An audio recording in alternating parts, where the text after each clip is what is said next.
Hello and welcome back to the Coin Lady channel. Here, we will discuss XRP. To begin, I'll point you that Bitcoin, Ethereum, and XRP are all recognized digital currencies on the SEC Gov website. Presented by Baleyard, Inc. This SEC-registered firm, Baleyard, then listed XRP as a non-security and a code of ethics. Given the tremendous difficulty for legal experts to decide which cryptocurrencies are securities and which are not, Baleyard Inc., a United States Securities and Exchange Commission-registered investment advisor and broker, enables investment in XRP, which it believes is typically viewed as a currency. Since Bitcoin, Ethereum, and XRP are all widely used and not governed by the SEC, they have been approved for investment by Baleyard. On a section of its SEC website titled Code of Ethics, the company makes the following declarations. Given Gary's apparent conviction that XRP is a security rather than a cryptocurrency, one might expect him to have intervened to prevent this. In spite of this, a new business has emerged offering XRP. Why won't Coinbase release XRP? I mean, that's the million-dollar question. Why I've always felt that Coinbase is out to get the average investor is because of this. Who's missing? Songbird? Where's their style, anyway? Where has rap music gone wrong? Luna? Help is required. Finally, there's this Rosalind Layton. It is a good time to release the sealed human files. Even though she doesn't have any crypto, she's going to make them public as soon as she can. Consider that backing a stablecoin with any securities is like a security UST is only a tip, Gary genuinely warned in 2021 on the back of US news gathering. Security holdings provide some financial support for USC. The investment firm Blackrock has shown support for USC. Everybody is currently concerned about the United States debt. There's concern about US dollars, apparently. But no, nobody seems overly concerned about USC. What's the reason? For the simple reason that BlackRock owns the market. BlackRock will most certainly sue the SEC in a court of law. They have the financial backing necessary to carry it through. Whether or not it reaches that degree depends on whether or not Gary is told by higher-ups to stop harassing BlackRock. Converting between different cryptocurrencies. Very lately, Binance also made the announcement that it would be winding down its stock token operations. In theory, clients in the United States should not have had access to this service in the first place. Gensler didn't name any tokens by name, but his comments coincide with a rise in government investigation of cryptocurrencies in general and stablecoins in particular. Yesterday, Circle, the issuer of USC, released a breakdown of the assets underlying the stablecoin in response to questions from Congress. The cryptocurrency is backed by assets such as foreign bank CDS, certificates of deposit, corporate and municipal bonds, and money market funds. Money market funds, bonds, and commercial paper are all considered securities by current U.S. law. But let's see if Gary is being impartial here. Just as I predicted, I don't see him challenging BlackRock. I don't see this going anywhere with the SEC, but I do think he'll give Tether some serious consideration. Then, Tether USC, the largest stablecoin in the world, has revealed that commercial paper and corporate bonds are part of its reserve portfolio. And right now, I get the impression that Gary is going after stablecoins because he sees them as easy wins to shake up the crypto ecosystem. But the BlackRock reaction to the USC accusations against Tether creator Joe Kwan for fraud is something I can't wait to witness. It just took us about 9 months to finish that, oh well. It's really absurd. The Luna community has been advocating for this for some time, and it appears to have finally come to fruition. The U.S. Securities and Exchange Commission announced today that it had charged Terra's founder and CEO, Joe Kwan, with fraud. The authority claims that Terraform devised a multi-billion-dollar crypto asset securities scheme. Reports from CNBC and other outlets claim that in April of 2018, the founder of Terra Dollar, Luna Kwan, and Terraform Labs began a fraud scheme using their own cryptocurrencies.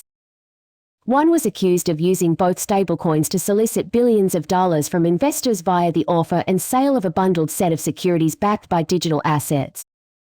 To add insult to injury, I'm crossing my fingers that Dogecoin crashes once more. Many ordinary people who invested in the market were harmed by his actions. Under Gary Gensler's leadership, the SEC will not rest until it has completely restructured our financial markets to suit the far left. The solution is not to add more government.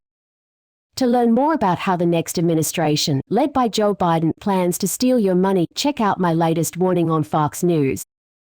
And Gary isn't content to just attack the cryptocurrency sector, he also plans to take on the stock market.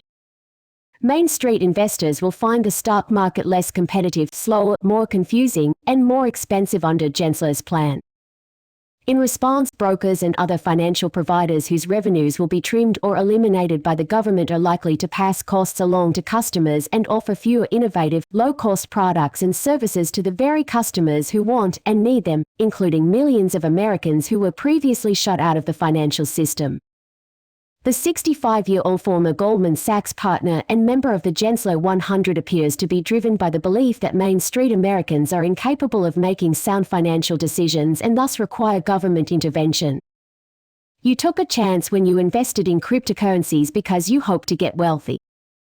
I plan to take charge of my financial destiny and invest myself. The last thing I need is an outsider coming in and telling me what to do or how to stay safe while working with crypto. Nothing. It was a game of chance that you play. When you first arrived, you were probably playing some sort of gambling game. The government has suddenly begun dictating personal financial decisions. It's not acceptable to me under any circumstances.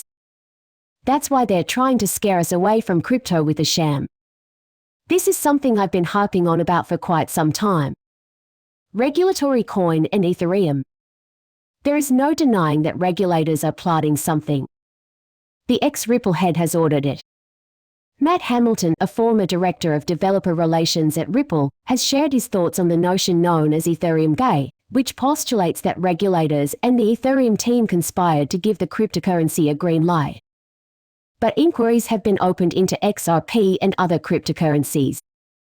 According to Hamilton, there was never a moment when he questioned the validity of the assertion. The Blockchain Authority also noted that he thinks some individuals are exaggerating certain issues, such as the notion that there is a global elite conspiracy surrounding XRP. As far as I'm concerned, he's completely wrong about that. Hamilton summed up, "We know what the elites want for us in the future, so the emails will be interesting to read," referencing to the papers of former SEC Chief William Hinman, which may include evidence of a conspiracy. Conspiracy, moreover, is a reality, as we all know. That is why I haven't received those emails from the public yet. On their part, SEC and Ethereum recall that the SEC petitioned the court to have these materials sealed in late 2022, arguing that they were unnecessary to the court's finding in the summary judgment. When asked why they wanted them to be sealed, they gave no explanation. This is how you should view it if there is nothing inside. It was also speculated at the time, and I still think it's likely, that the SEC would settle with Ripple to prevent his email revelation. In the past, CTO David Schwartz of Ripple also claimed that the regulatory authority was in on a plot with Ethereum-affiliated organizations. Schwartz further defended his stance by claiming that allowing Ethereum to flourish while barring XRP would require specialized knowledge and in-depth skills that the authorities do not have. Let me be blunt, I don't believe they were clever enough to hide their actions. That's where I foresee it happening, since the courts have abruptly begun to keep the him and emails secret. Who knows what devastating evidence could be uncovered if they were ever open. However, we might be able to guess that correctly. I've been hearing stories about American institutions wanting or bowing to political pressure from the left regarding their crypto banking practices, and these banks are funding crypto firms. If we learned anything from Operation Choke Point, it's that banks must never again be used as political weapons to stifle legitimate enterprises and put a damper on progress. While doing so, these financial institutions must resist the temptation to appease these political actors. On this day in 2009, the first ever XRP transaction was made via the Ripple network. Much progress has been achieved since then, and XRP will continue to revolutionize international payments and alter the financial environment well into the year 2023. All XRP transactions are conducted directly between users, eliminating the need for a middleman and the associated fees, as well as the bureaucratic hurdles inherent in conventional financial dealings. The advantages of using XRP as a payment option and the disadvantages of using XRP wallets are discussed. Keep in mind that I've constantly stressed the need of avoiding volatility for XRP's long-term success in the financial sector. You will need to learn to deal with XRP's drawbacks despite the fact that it is one of the greatest cryptocurrencies for usage as a payment option. The high level of volatility that XRP experiences is probably its biggest drawback. Because of this, the value of XRP is unstable. Depending on the state of the market, it could change by a large amount. Your coin's value after accepting XRP could go up or down. But this issue can be sidestepped by exchanging your coins for fiat currency. Let's pretend for the moment that a certain business accepts XRP. On the good days, when their XRP balances are up, people will want to spend them shopping. The store owner today is now profiting from his or her efforts. Okay, but what if the price of XRP drops the following day? He had been making money on the merchandise he was selling until recently. That's why he predicted we'd need a high-value, reliable coin to manage all that cash in the future. Even if it doesn't require any sort of backing or anything, many people still don't see it that way. In my perspective, it will be quantifiable in terms of money. Physical digital NFT initiatives on the XRP ledger are made possible via Ripple's Creator Fund. To my knowledge, this is a brand new term. In light of this, Ripple's CTO David Schwartz forecasted early this year that the second wave of tokenized assets would move towards utility-based NFTs. Furthermore, according to every Ripple executive who has commented on crypto trends for 2023, 2023 will be the year of practical application. Again, I've already mentioned that. According to my predictions, the year 2023 will be a watershed year for the cryptocurrency industry. These forecasts appear to have already come to pass. Token gating with utility businesses, singers, and creators may give exclusive products and content to their followers via blockchain, and this is just one example of the physical digital NFTs that have emerged as one of the top trends in Web3 over the past year. For this reason, I warned that this would go beyond simply bypassing the record label. NFTs is expected to have rapid development in 2023. Can the CBDC from Ripple help Singapore's economy? We now know for sure that Ripple has ties to the city-state of Singapore. There is a good chance that they will implement a CBDC utilizing the Ripple platform. Later they'll implement XRP as well. It's like when Ripple unlocks a door. XRP, the hidden source, is revealed in a later stage. On the other hand, until 2023, there will be a plethora of such pronouncements. This is going to be a monumental year for the cryptocurrency market and XRP investors in particular. I think by Christmas this year, XRP is going to be at a much higher price than where it's resting right now, especially with the case coming to a finish. Announcing the release of ESO. Flare is set to make some major news as well. And have a peek at the XRP ledger. In 2018, it will unquestionably explode, increasing the value of XRP.